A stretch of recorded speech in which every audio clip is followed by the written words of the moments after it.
Okay, good evening and welcome to a special edition of Tiger Talk featuring Mizzou softball and head coach Larissa Anderson. I'm Brad Tornago. Andrew Bristow is helping us out here as we bring you three of these shows is the plan. We'll have one here tonight, of course, and then one coming up next Monday, and then one on the way in May when we have a little better idea in terms of the NCAA tournament destination for these Tigers, who are still checking in top 20 in the country, number 18, in fact, at last check, with a record of 30-10 overall, 5-7 in the SEC, and it is the best start for this program in more than a decade. Up next for the Tigers, they're going to be at Drake on Wednesday, and then back home, a big SEC matchup against number 10 Florida, Friday at 5, Saturday at 12:30, Sunday at 2 o'clock. So hoping to see you out there for some big matchups at Mizzou Softball Stadium. And we'll start off here with Coach Anderson, and then later on we're going to hear from a couple of her standout players, Kara Daly and Abby Hay, third baseman and first baseman for this team, respectively. Coach, first of all, thanks so much for joining us. Looking forward to these the next couple of weeks. Yeah, glad to be here. Glad to be able to do this. Were you guys able to go out and get some practice in, shag and fly balls during the eclipse or anything like that? Or did you take and put the... Not today. They had a little recovery today and spent some time in the training room, but we had the lights ready to go if they were going to be out there. Very good. Yeah, it probably would have been a little bit safer than trying to look up at the sun at this point. Thoughts on the week, besides the fact your team needs to distribute their runs better. You scored 12 in the game on Saturday in just 5 innings against Arkansas, and then just 1 or 2 runs each in the other contests. We were challenged a little bit. It was great that we responded on Saturday, and we had a lot of offensive production. We're getting solid pitching. They're keeping us in the ball game. We just face a tough pitcher. And that's really been our Achilles heel, is when we're facing that next level, the elite level All-American pitching, we have to be able to manufacture a little bit more runs and take advantage of the opportunities when we do have runners in scoring position, because we're getting people on base. And we just have to be able to advance them over and then really capitalize when we have those opportunities. Yesterday's game, no score through 4 innings, able to strike first. Alex Honnold came through with an RBI single in the top of the 5th, and then Arkansas scored 2 in the 5th, 2 in the 6th, wound up winning 4-1. So what changed after your team potentially had a little bit of momentum there through 4.5 innings? We were scrapping. We grinded out that first run, and it was a great battle. It was an unbelievable pitching duel, not a lot of offense. We did have opportunities early on in that first inning where we left the bases loaded. So I think if we score 1 or 2 in that situation, it's a little bit different, less pressure on Marissa McCann and her first SEC start. But scrapping out that first run, we felt like we were in a really, really good position. And when pitcher throws the ball up in the zone, the potential is that's going to be hit hard. And, she left one over the heart of the plate to the wrong hitter at the wrong time, and it did leave the park. But you know what, that second one is just inexperience. She's got to be able to rebound after one leaves the park and be able to battle on that next batter and get an easier out. And, the first career home run for that hitter to be able to jump ahead 2-1. But it's good to see how McCann did early on in the game, and we're going to need her and we're going to rely on her. So she was extremely competitive for those first 4 innings. I wanted to ask you about giving McCann that opportunity, because like you mentioned, 4 shutout innings to begin that start before Arkansas was able to get to her a little bit. In a lot of the SEC series, we've been seeing Lauren Krings on Friday and then potentially on Sunday too, and then Cece Harrison, who we'll talk more about later as well, has been your Saturday starter. You kind of mix it up a little bit. You went Harrison Friday, Krings Saturday, and then McCann on Sunday. Can you walk us through that thought process? Yeah, and I, when you have the same routine and you always have Krings going on Friday and Harrison on Saturday, the team has a real good scouting report, and they have a lot of preparation and time to prepare because they're anticipating that they're going to see Krings. So part of that is mixing it up. The other part is that Harrison has been throwing extremely well. So why not give her that Friday night start to be able to compete, get that Friday win? She was very competitive. We just did not produce offensively and give her enough opportunities. But being able to mix it up and keep the other team off balance, and that was the mindset going into Sunday with McCann getting that start, because they were probably anticipating one or the other, Krings or Harrison. So why not throw something in there with McCann? Her outing that she was able to throw a little bit on Saturday was competitive. So it was giving her the start and go as long as you possibly can, and we have Susie Allstaff ready to go in the bullpen if we need to go to anybody. That is a Tiger Talk with Mizzou head softball coach Larissa Anderson. We're also on Facebook Live, and kind of like the eclipse, you can't look directly at us, so we have it set up at an angle because of the sun behind us here at Bud's Classic Barbecue. But we're live there. If you want to have a question for us, you can post it on the Mizzou softball Facebook page, and Eric from the team is monitoring that, and we'll try and get to those as we move along here during the 6 o'clock hour on the show live. You can also catch it anytime on demand starting tomorrow morning on the Inside Mizzou Athletics podcast feed. We're going to have the entire show there available for you starting on Tuesday morning. Let's continue with the pitching, and then we'll shift to some of the position players, including live chats here with Kara Daly and Abby Hayes shortly.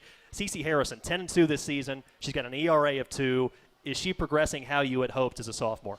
She is. I mean, a little tentative on Friday because it was her first Friday start. So sometimes they feel like they have to do something different rather than just continue to do what you've always been doing. Like you don't have to be any different. Where she needs to have a little bit more growth is understanding just how to get batters out without me actually being very pinpoint in where the ball needs to be called, and understanding where the batter is in the batter's box and figuring out where that ball needs to be based on her swing. But she competes every single pitch she's out there. Like, I know I'm going to get her best all the time, and that's where she's so valuable. She can throw her rise both sides of the plate. She was really, really strong with her outside curve against their right-handed dominant lineup, and that's where she was really effective. Can you go a little bit more? You mentioned with it being a Friday night, it's different. Can you go a little more into how it's different? Because obviously at the end of the day, the game on Friday counts the same as Saturday. It's under the lights. Like it's a different atmosphere. It's a different crowd. It's setting the tone for the entire weekend. You want to go out and you want to get that first win.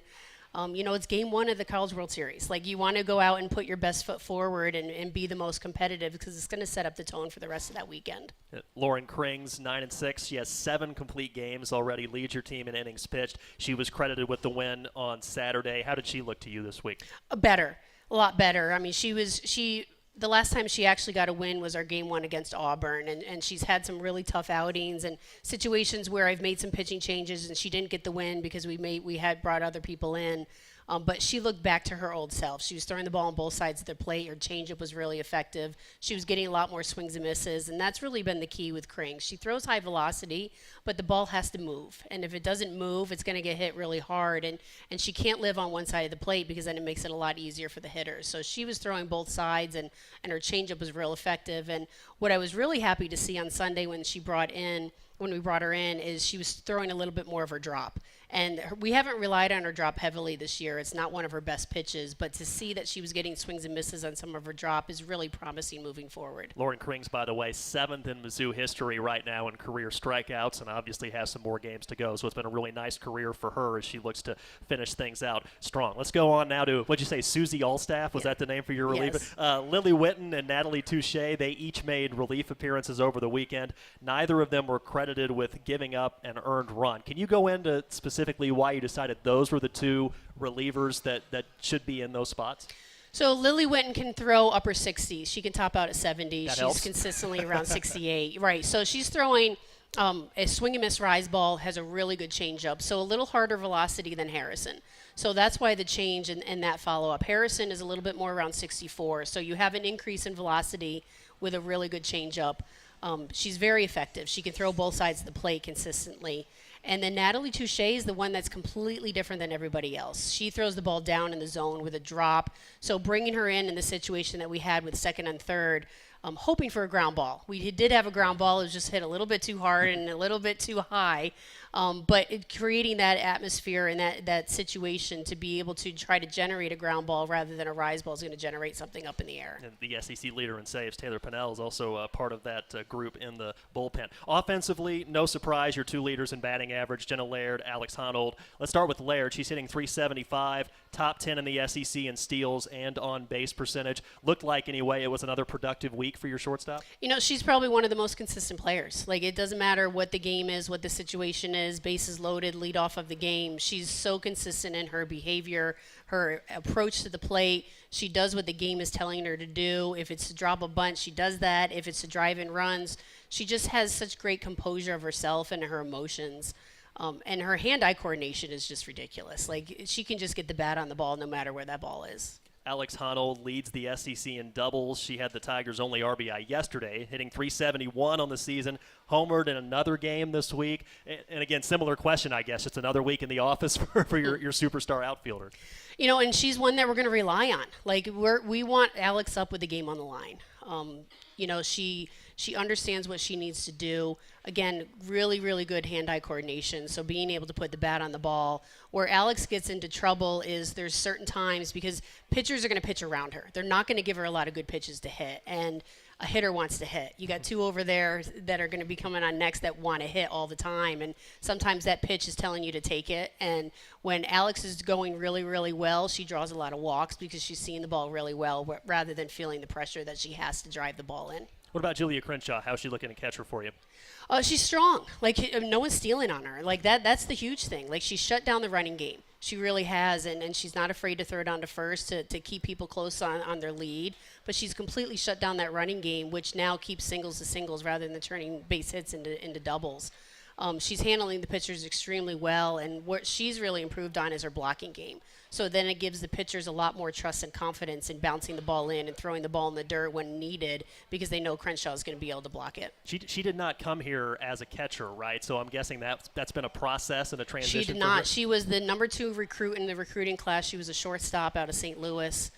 Only ever played shortstop, and then we worked her behind Kendall Bailey at second base and then also worked in the outfield a little bit. And then her freshman year, we needed a little help in the bullpen in practice, and we said, hey, Cranny, come in the bullpen. We need someone to just catch. And she was like, I've never caught before. I'm like, just catch the ball and just be in a squat. Like, literally, you don't have to do anything else. And when she blocked the ball, it was like, okay, this kid's a natural catcher. And I constantly use the analogy that she reminds me of JT Remuto with the Philadelphia Phillies because he was a shortstop drafted out of high school and the Marlins turned him into a catcher, and that's really been the progress with her. Well, then that's a common thing, right, that you have the best players, if they're not pitching, they're playing shortstop, right? So I'm guessing this is not uncommon for you to have someone who comes in as a shortstop and be like, no, actually at this level, you're a better fit over here. Jenna Laird, obviously shortstop. Alex Honnold, shortstop. Maddie Gallagher, shortstop. Kara Daly, shortstop. Julie Crenshaw, shortstop. There you go. So I'm guessing the right. Preseason sometimes, some years preseason, the competition a little heated at shortstop? No, it's really like they want to play, so it's find the best spot for that they can play to help our team. And the shortstop, you know, from a high school and travel ball level are the most athletic. So it's just where do they fit into our program and where do they fit to help our team win? Circling back to Crenshaw, because another aspect of catching, at least I'm coming at this from a baseball perspective, but being able to frame a pitch properly. How is she done in terms of that part of catching? It's constantly a process. Like every weekend she's talking about, you know, how am I handling the pitches? Or am I turning balls into strikes? Am I taking any strikes out of the zone? So we watch a lot of film. We have a lot of programs with analytics that can show her strengths and how she's manipulating the ball to get more calls. But it's continually. It's working with the umpire because every umpire is going to have a different zone. So how can you get the most calls that are going to benefit your pitcher? Well, that was my next question. I was thinking of it more in terms of bedside manner with the pitchers if they ever went up there, but I guess with the catcher, with the umpire behind the plate, you need to be able to develop a bit of a rapport too. It's to the point where I have to tell Crenshaw to stop talking to the umpires because she talks to them too much, and we only have 20 seconds in between pitches, so it's like, okay, stop talking and chitter-chattering with the umpire and let's focus on the game. You guys can catch up in the offseason. Exactly. Right? It's fine. So Crenshaw's played all 40 games this year. Honnold has, Laird has, Kara Daly has, who we'll talk to in a little bit, so we'll save that for later. The fifth player to do that, you mentioned Maddie Gallagher, who came in as a shortstop. She's the second baseman now. Second year for the Tigers after transferring from South Carolina. What does Gallagher do that makes you pencil her in the lineup every time? The first thing, I just wish I was able to coach her all 4 years. Like, she has been so tremendous to our program. Last year, she transferred mid-year, so she wasn't able to train with our team in the fall. But for her to be able to work her way into the starting lineup, only being on campus for a month or so, just gives her so much credit. She's such an unbelievable person, athlete, great family, loves Mizzou, absolutely loves Mizzou. And to have her and Jenna play together is really, really special for me since I've known them since they were 9 years old and they played in the same travel ball team starting at 9. To have them work the middle infield together is really cool, but also really special. but she's so appropriate and understands the game and has taken a leadership role and is not afraid to speak up and just consistent with her and Jenna, like not trying to do too much. She's in the lineup because she's capable of driving the ball. She doesn't swing and miss very often. So I know the ball is going to be put in play. And I'm not looking for her to hit home runs, even though I know she has the potential to be able to do so.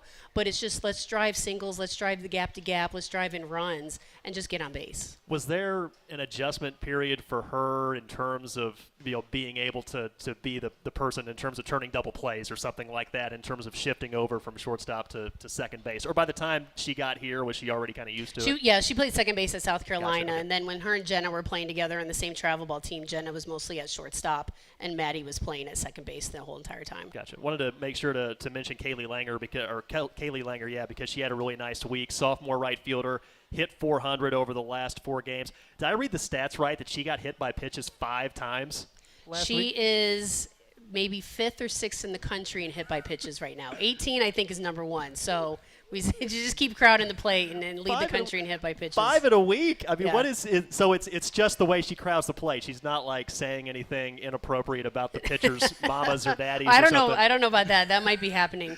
But she does. She's on the plate, and her toes are right on the chalk. But the movement that she has when she swings, her back knee and her hands get a little bit more closer to the river, to the plate. And because she fouls off outside pitches, the pitcher has to eventually come in. So when they come in, they don't want to come in over the heart of the plate. They try to come in too tight, and those are the ones that end up drifting on top of her. Do you find that you like characteristics like that from a number 9 hitter, especially to kind of reset the lineup? Where I think Langer is really special is she understands her role as the 9-hole. She knows she needs to turn up the lineup over for the top of her lineup, for Jenna and Alex. And she's taken on that mentality on, it doesn't matter how I get on base. It doesn't matter if it's a hit by pitch, a walk, a base hit. I'm on base. I'm on base so I can now score for the top of our lineup. And that's her whole mentality. And when she gets too aggressive and tries to do too much, she's getting outside of what her role is. So she's constantly just get on base so then the top can be able to do their job. Yeah, how much of a luxury is it for you, again, for somebody in the 9-hole, to have an on-base percentage from the person at the bottom of the order of nearly 500, 495 on-base percentage? I mean, how valuable is that for you? It's huge because, I mean, you have someone who's a tough out. And again, like, you're not afraid to throw to her. You just don't want her to get on base because you have the top of the lineup that is your strength coming up. So she battles. I mean, she's had 9, 10, 12 pitch at bats, just constantly fouling balls off to be able to see another pitch, to just get on base any possible way. So that way now you have, if you get your 9-hole up and you have 1, 2, 3 coming up, you have more chances to be able to score. So Langer leads your team with 13 hit by pitches, 5 of them in the last week. And then your team overall leads the SEC with 55 hit by pitches. So first of all, ow. Second of all, is that part of the plan, I guess, up and down the lineup, any way you can to get on base? So what we talk about is if you're grounded, if your legs and your feet are in the ground and you're ready to move to hit, you shouldn't be jumping out of the way of a ball because you're in your legs, so you're moving to hit. So it's a good thing if you're getting hit. The side comment is that if you're getting hit, it's the unwritten rule is that it's an ugly finder. So if you get hit, it's the ball saying that you're pretty ugly today. So we constantly are saying, like, okay, you're ugly. You want to get hit with a pitch. But the technical reason why we get hit by pitches is because we're grounded. We're in our legs. We're moving to hit. And you want them to be ugly. I'm trying to clarify this. I don't want them to be ugly. I'm not saying that. It's but just the ball. The ball will tell you what it's telling you. And if you get hit, the ball is saying that you don't look really good today. Fair enough. We'll interview the Yeah. ball on one of these Tiger Talks Yeah. later and get more of an explanation. Yeah. Coach, we're going to give you a little bit of a break here. We're going to hear from a couple of your Cool. players, and we'll bring you back later. Okay? You got it. That's Mizzou head softball coach Larissa Anderson. Again, she'll be rejoining us momentarily. A couple of her corner infield standouts are coming up. Want to let you know this special edition of Tiger Talk on the Inside Mizzou Athletics podcast feed and Facebook Live, brought to you by Shelter Insurance, ranked number 1 in customer satisfaction for auto insurance in the Central Region by J.D. Power. 5 out of the last 6 years, we're your shield, we're your shelter. We're also brought to you by Raceline Alternative Energy, working for a better future in rural Missouri.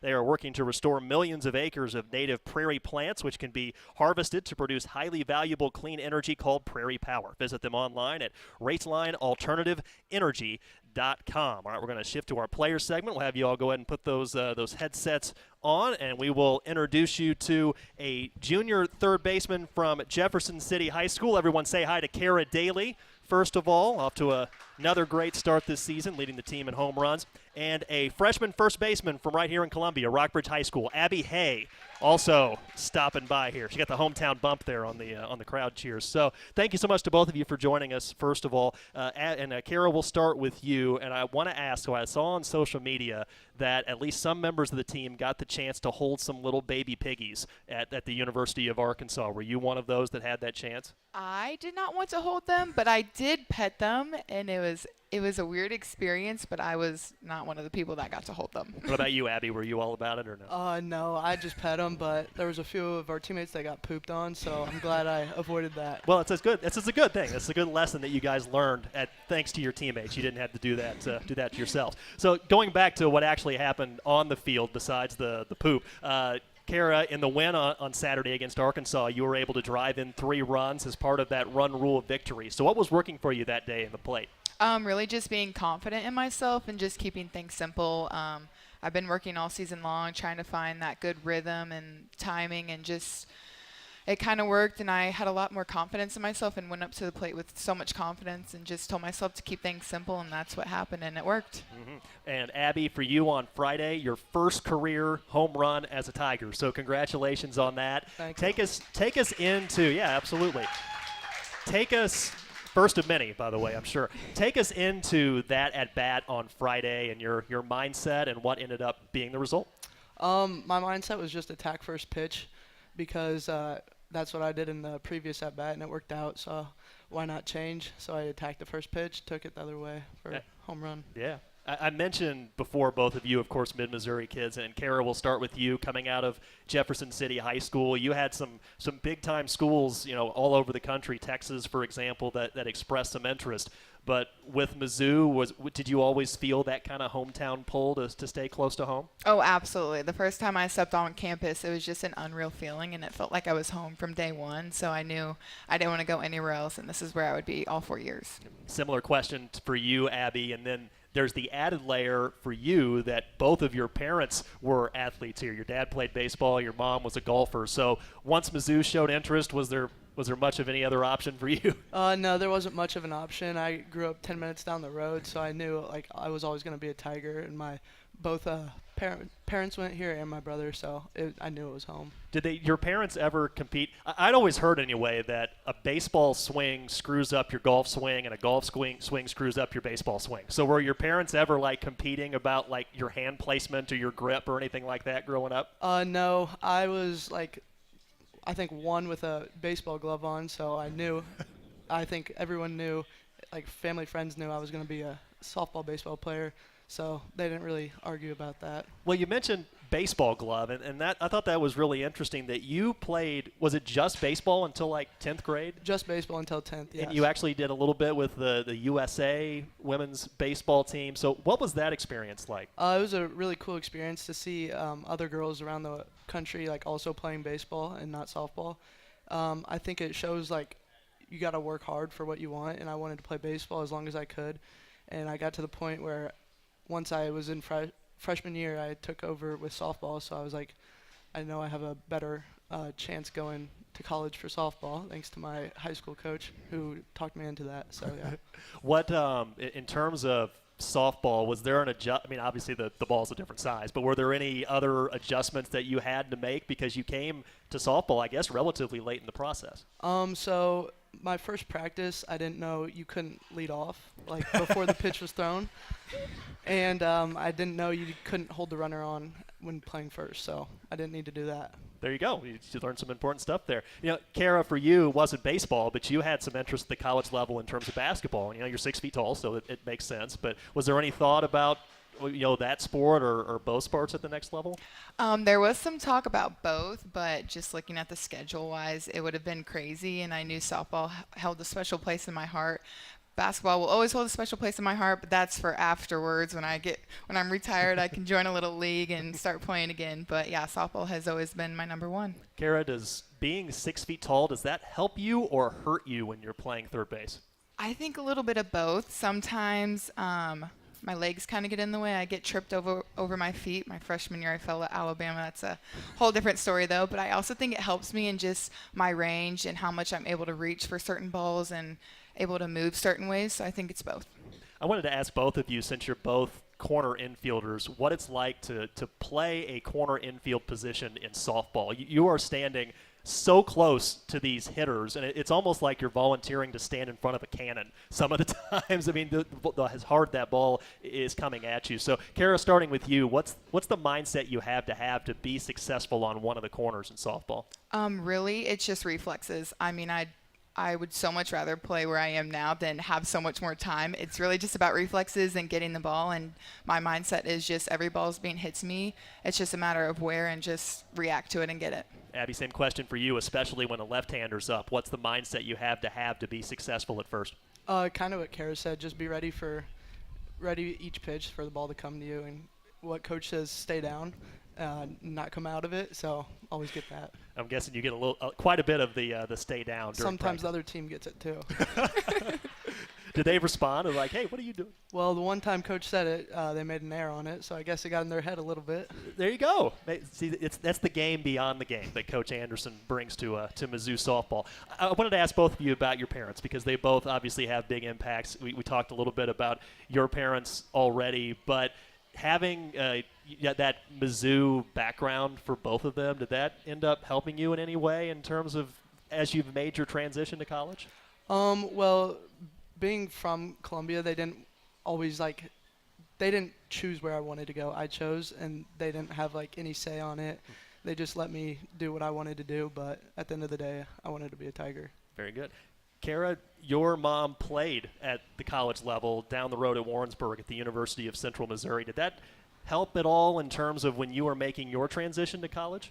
Absolutely. I mean, she saw firsthand what the college ball experience was like, so I kind of got to hear from her what it was like. Obviously different times, but still she played the same position, so she had some more insight to give to me, and she has always been my biggest supporter, and she's been there through the whole process with me. Did she get more steps in as a player or now as a nervous parent pacing back and forth in the crowd? Obviously a nervous parent. I don't think she ever sits still. The most superstitious woman I have ever met, ever known.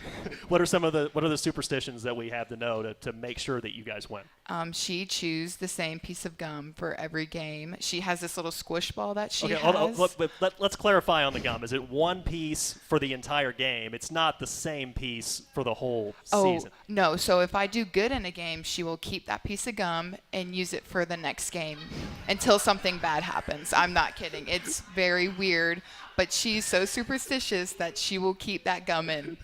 In terms of I'm curious about storage on the gum. I mean, is she putting it she's not just putting it in a napkin or something, right? Because that wouldn't work. Goes right back in the same wrapper. Same wrapper. Okay. Yes. Very good. Good to know. All right. So we'll keep an eye out for Kara Daly's mom. I guess if the breath's not good, it's going well. Yes, I don't know. Anyway, yes, that's fair. Yep.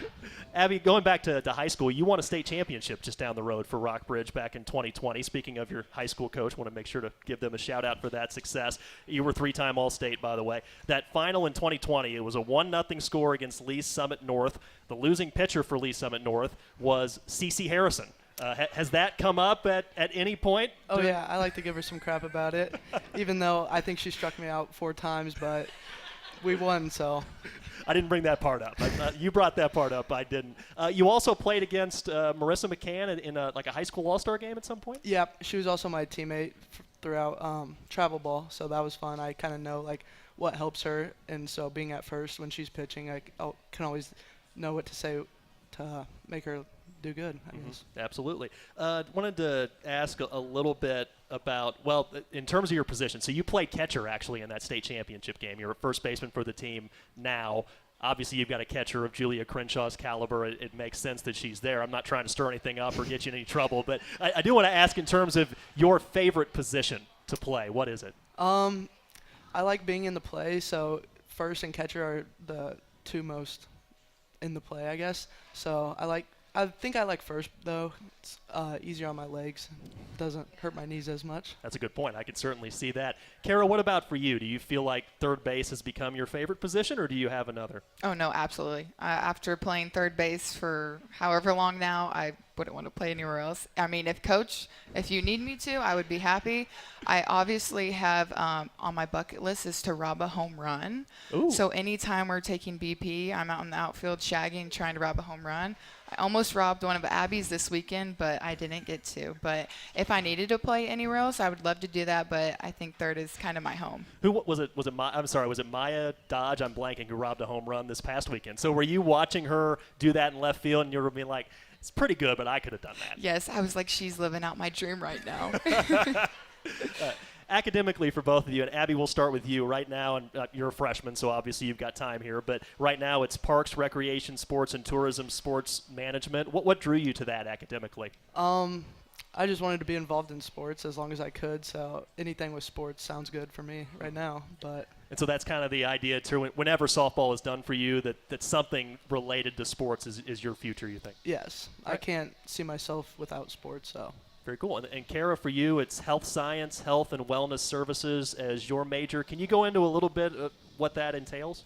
Yeah, so that's just kind of a general major, but I've always wanted to be involved in health, like the healthcare field. So I'm hoping after this to go into an accelerated nursing program, hopefully Mizzou's, if not somewhere else close to home, and then that'll lead me to become an RN, and then I hope in the future to become a nurse practitioner. Very cool. Well, good luck with all of that in terms of the academics, but we still got some softball to get to with this group, and we come to the most important question for both of you. And Abby, you're the freshman, so you have to go first, and then Kara can gauge how mean your answer is and then respond. So, Abby, what is something about Kara Daly that this crowd needs to know that we don't already know about Kara Daly? So my friend Kara right here is a mother to a kitten named Boo Boo, and she is obsessed and has a pillow of Boo Boo. So when you say pillow of Boo Boo, does it like have Boo Boo's face on it, or what does it mean? It's like a full-size body pillow that you can sleep with, and it looks exactly like her. Does the Boo Boo pillow travel on the road with you? Absolutely. This was her first SEC series this weekend. So. Aw, so how old is Boo Boo? Boo Boo is 2. I got her actually from Coach's neighborhood. Funny story. She was a stray. I rescued her. Probably shouldn't say this, but she did stay in the dorm with me my freshman year for some time. But now she's out, and she's actually staying with my mom right now. Aw, very sweet. So thank you for letting us know about Boo Boo. Now, Kara, tell us something about Abby Hay that we don't already know. Okay, so she is double jointed in her fingers, and it creeps us all out because they literally go backwards just like that. So anytime I practice, you look over, her fingers are just like backwards, or like she's doing this weird thing. Anytime she gives a high five, it just freaks us out. So yes, as you can see on the Mizzou softball Facebook page, Abby Hay has some hidden skills there. Does that help you at all at first base, the finger flexibility? I haven't used it yet, but it might come in handy. Maybe if someone's standing on first, just go up to them and like bend your fingers, and it'll distract them or something. Maybe.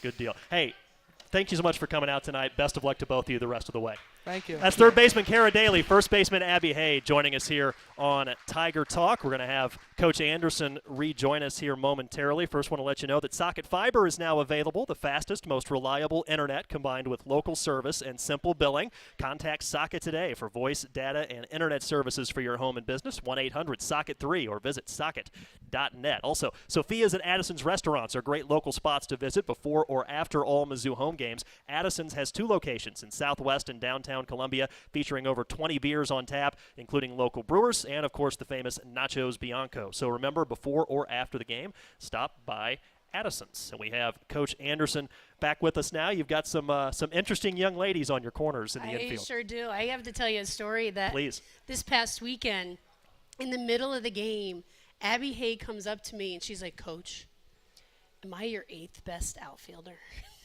Like 8. Why? Why would that come up? She's like, if all 7 went down, am I the next one that you would call on to play outfield? So sorry, Kara, it wouldn't be you. Yeah.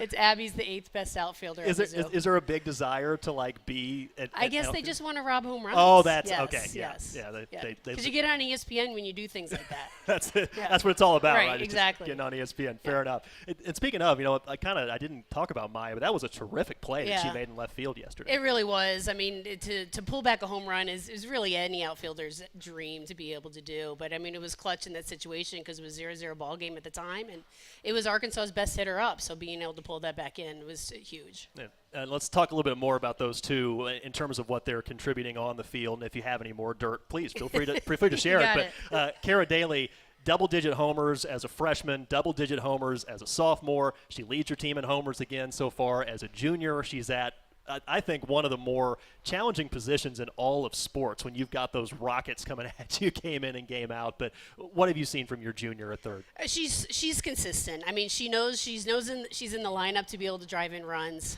We got to give her a little bit more protection around her because, I mean, they intentionally walked her this past weekend. That's the force, that's the respect that she has within this conference. I mean, that's huge and goes to show you exactly how people think of Kara. At any time, we know that she could hit the ball extremely hard, and a lot are going to leave the ballpark. It's just a matter of having the pitcher make a mistake because they're very, very careful when they throw to her.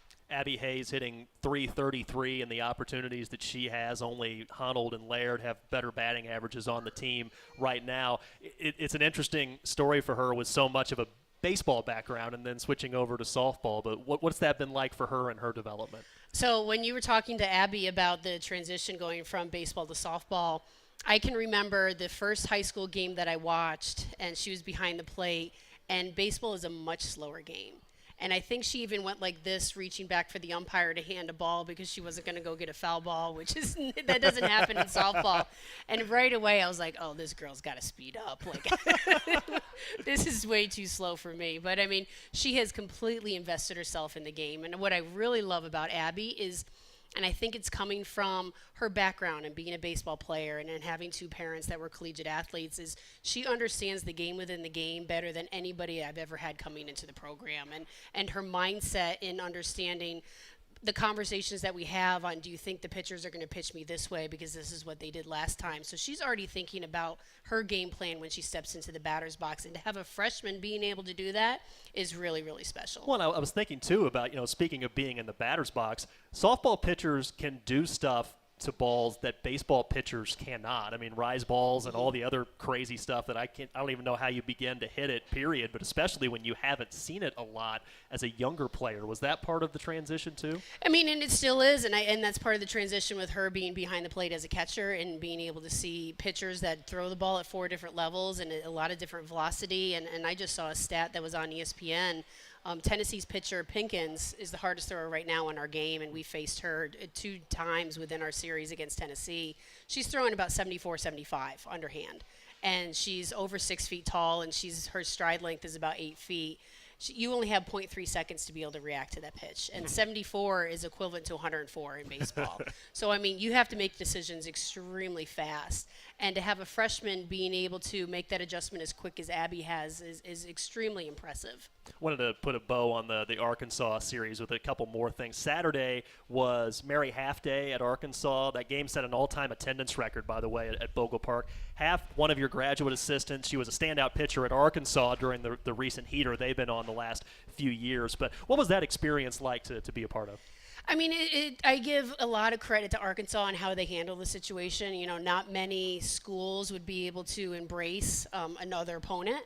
And their coaching staff reached out and explained, like, we want to do Mary Half Day. We want her to have her throw out the pitch. And, I mean, she's such a wonderful, wonderful person.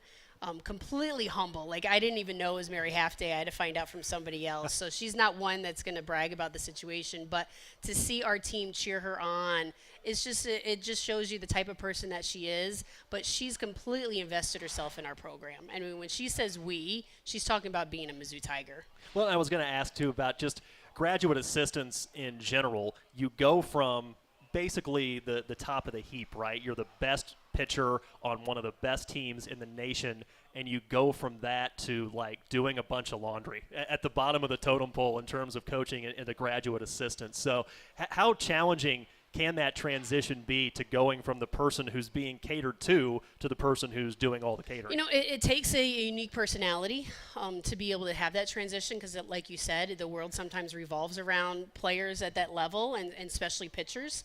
A lot of the world revolves around pitchers at every level.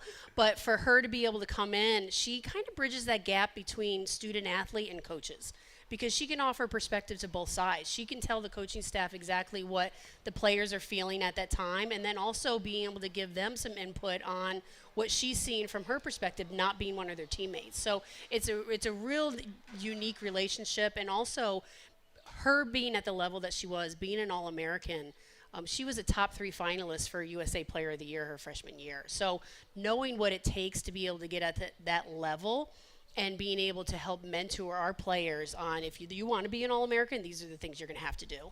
Okay, let's take a peek ahead to what your team has coming up this week. And it's a midweek road trip coming up first on Wednesday at 4 against Drake. Can you go in? You know, it's not, for SEC teams, it's not super common to have a lot of midweek road games. And you've done that a couple times this season, and it's intentional. Yeah. What led to that decision to have this game against Drake right now? You know, it's real important for me to make sure that our players get to play in front of their hometowns. And we have 3 East Coast players, Laird, Gallagher, and Apriscato from New York. We intentionally planned our entire East Coast trip so they can play in front of their hometowns. And having Laird and Gallagher as seniors, it was really important to finish. We have Alex Hanley, Mayan Dodge from Des Moines, Iowa. We also have Molly Jacobson on our coaching staff who's from Iowa. So for them to be able to have an opportunity to play in front of their hometown is extremely important for me. And it helps grow our game. So hopefully you have some little kids from Iowa that see Mizzou and they want to be Mizzou Tigers, and now all of a sudden our recruiting base is going to be able to expand. Very good. Number 10, Florida is coming up this weekend, and I know one game at a time, don't want you to look too far ahead. Can you speak just in broad strokes, though, about what our fans can expect if they come to watch you guys and the Gators? Yeah, Florida's always tough, and I think what's so impressive about Florida and Coach Walton and the teams that he puts together is he always coaches to the talent that he has. So he's not a cookie cut, like every time you play Florida, they're going to live and die by the home run. Like he'll have a lot of speed and he'll steal a lot of bases and put a lot of balls in play and hit and run and do those types of things if those are the type of athletes he has. They're playing extremely well right now. They're not going to give you the game. They're not going to make mistakes because of how well they're coached. So we have to be able to counter and put more pressure on them and get them uncomfortable. But also the biggest thing with us is being able to capitalize when we do have runners in scoring position. Like we have to expect that the game is on the line every single pitch and not miss that opportunity. You haven't had as many home dates this year as you typically do. And again, there's some stuff behind that, and we can go into that more perhaps in future shows. But when you have had home games, what has the fan support been like? 'Cause we have some great fan support here tonight at Bud's, for example. Our LSU series that we had the last time we played at home was awesome. We had record numbers, record crowds. We broke our attendance record for a single day. We broke our attendance record for the weekend. It adds so much to the atmosphere, and when that MIZ chant goes throughout the entire stadium, it like hits you in your soul and it rises, it encourages our players, and it's so deafening to the other team. It can add so much to the outcome. Like when the pitcher and when they call timeout and they go to try to talk on the mound and the crowd is loud, it's really tough to hear on the field, and it can make such an impact. Let's go rack up 4 wins, and we'll talk again next Monday. Okay? I like the sound of that, MIZ. ZOU. That is Mizzou head softball coach Larissa Anderson. Again, her team at Drake on Wednesday. Home against Florida Friday at 5, Saturday at 12:30, Sunday at 2. Get out to Mizzou Softball Stadium and support this crew, which, again, is ranked 18th in the country in the latest poll after the best start in more than a decade on the season. Big thank you to Andrew Bristow for all his work behind the scenes. I'm Brad Tornago. You've been listening to a special edition of Tiger Talk from Bud's Classic Barbecue from Learfield. Have a great night.